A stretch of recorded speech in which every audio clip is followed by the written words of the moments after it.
big ambitious project here. First phase of which will be to restore the bike track, to resurface it, to remap it a little bit, to make it kind of more appropriate for younger users, younger riders.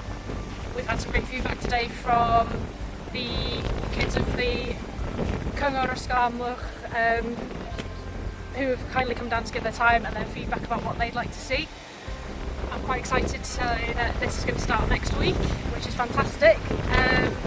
Thereafter, for the wider park area, we're going to move on to the mugger. So we've got an existing mugger. It's not fantastic, it's not complete.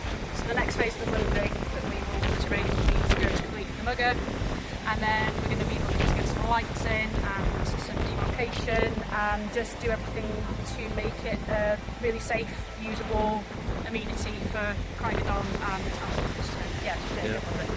Perfect, Andy, and it's obviously really positive to see all the work that's been done in Amlwch.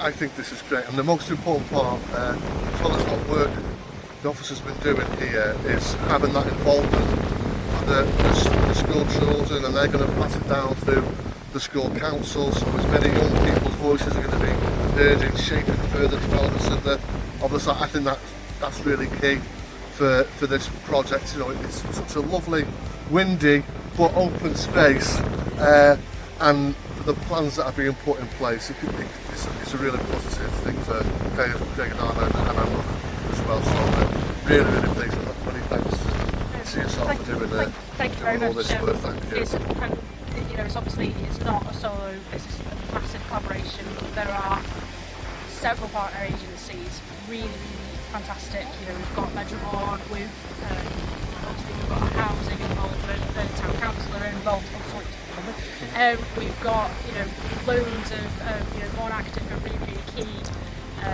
driving it all forward and bring it all together. So it's been fantastic to have that really effective partnership working experience. So we've started